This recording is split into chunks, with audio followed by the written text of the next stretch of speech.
Bonjour à tous, bonjour à tous ceux qui vont suivre cette vidéo. Voilà, et vraiment aussi je commence à être habitué aux vidéos. Bon, écoutez, aujourd'hui c'est dimanche et j'espère que tout le monde a passé un bon dimanche. Je me dis, on peut avoir un temps libre le dimanche, mais ce temps libre aussi peut servir à certaines actions. Et là, je fais une vidéo en tant que grand frère parce que la plupart de ceux à qui je vais m'adresser sont des petits frères. Et ceux-là même à qui je vais parler, je veux qu'ils prennent conscience qu'ils sont des leaders d'un mouvement. Donc, c'est sur eux que se repose la pérennité de ce mouvement. Je vais m'adresser à tous ceux qui sont aujourd'hui sur les réseaux sociaux, à savoir Didier Arafat, de Bordeaux, Serge Beno, Claire Bailly, Kedjevara, Le Moula et tout le monde. Voilà. Je vais m'adresser à vous. Je veux que vous preniez conscience que vous êtes des responsables, vous êtes la tête de locomotive de ce mouvement coupé-décalé. Et qu'aujourd'hui, ce mouvement repose sur vous.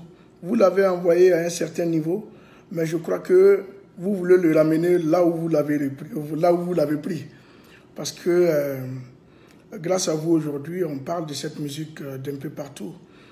Mais aujourd'hui, le rôle d'un artiste, ce n'est pas de promouvoir seulement sa musique, mais c'est de promouvoir aussi des valeurs, de promouvoir sa personnalité, de communier avec ses fans, de pouvoir à travers sa personne servir à ses fans. Parce que la plupart de vos fans sont des fans qui sont soit de votre génération ou des gens qui sont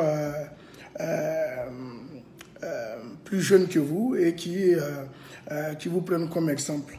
Alors, je ne peux pas comprendre que vous venez sur les réseaux sociaux vous exposer de cette manière. Et ça part toujours d'une histoire banale et après on rentre dans la vie privée des autres. Et même quand tout ça va se calmer, vous allez vous revoir pour vous mettre ensemble, mais il y a quelque chose que vous ne pourrez pas effacer, ce que vous avez dit les uns des autres. Et vous venez dévoiler la vie privée des autres. Même après un pardon, ce que vous avez dit reste.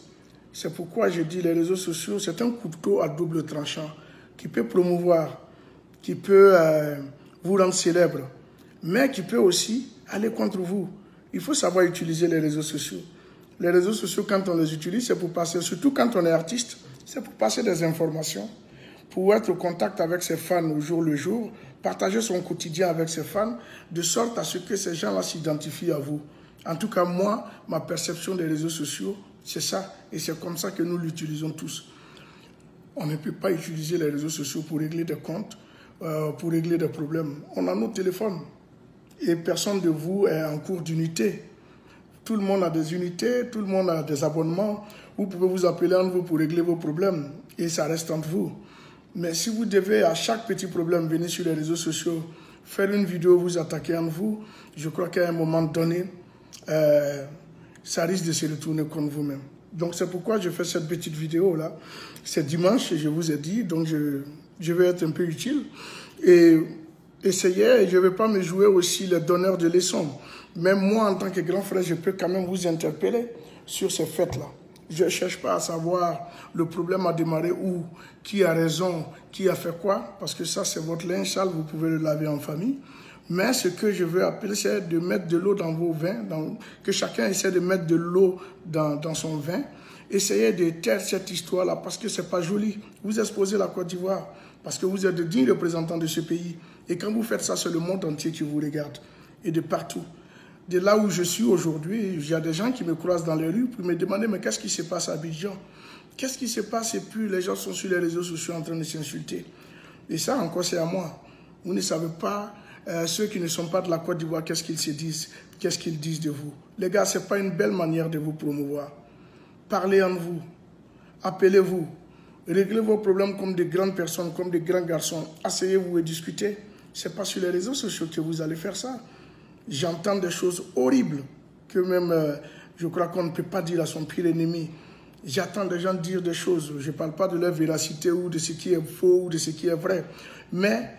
ce que je vais vous dire, le plus gros perdant, c'est vous. Ce n'est pas ceux qui regardent vos vidéos.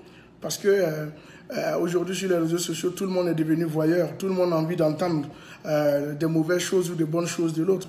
Donc, les gens, ils écoutent et ils rigolent. Et au sortir de là, les vrais perdants sont vous. C'est vous qui devenez comment on appelle, des acteurs. Maintenant, si vous voulez être des acteurs, je crois qu'entre la musique et le cinéma, il n'y a pas un grand pas. Il y a des séries télé à Abidjan qui cherchent des acteurs. On a reçu plusieurs demandes, donc vous pouvez vous inscrire là-bas pour jouer dans des séries télé. Parce que ce que vous faites là, ce n'est plus de la musique. Parce que nous, on est dedans, ça fait quand même 20 ans. Et vous n'allez jamais entendre qu'Assalfo a dit ça de Yodé, Yodé a dit ça de Pat Sako a dit ça de Paulin, Paulin a dit ça d'Éric Patron. Non. Pourtant, au Zouglou, on a aussi des petites altercations, mais on préfère les faire en famille ou bien quand on se voit, on se dit la vérité et puis on se sépare. Pourquoi vous ne voulez pas faire ça, les gars? Vous êtes des grands. Vous représentez aujourd'hui la musique ivoirienne. Vous êtes la relève. Il faudrait que vous laissiez ce mouvement-là sain pour que d'autres personnes viennent continuer le combat que vous avez commencé. Maintenant, si vous voulez ramener ce mouvement-là là où vous l'avez pris, bon, là, ça se comprend. Mais je crois que ce n'est pas ça votre objectif. Donc, les gars, de grâce, moi, j'ai fait cette vidéo pour m'adresser à vous, pour vous dire de mettre de l'eau dans votre vin, d'essayer de vous comprendre en vous. S'il y a un mouvement qui ne vous a pas plu, s'il y a des dettes en vous que vous devez régler, appelez-vous parler. Les Ivoiriens n'ont pas besoin de savoir tout ça. Les Ivoiriens ont besoin de danser sur vos musiques. Les Ivoiriens ont besoin de chanter sur vos chansons. Les Ivoiriens ont besoin de se réjouir, de se régaler sur vos trucs. Hein? Même on dit on a 2 ans des élections présidentielles. Vous êtes même plus sur les réseaux sociaux que les politiciens. Ça c'est quoi ça, les gars? Bon, c'est dimanche. On a un petit temps. On s'est dit on va consacrer quand même 7 minutes de notre temps pour vous parler. Donc, moi, je me suis adressé à vous en tant que grand frère. Et je termine cette vidéo en vous disant, à bon entendeur, salut.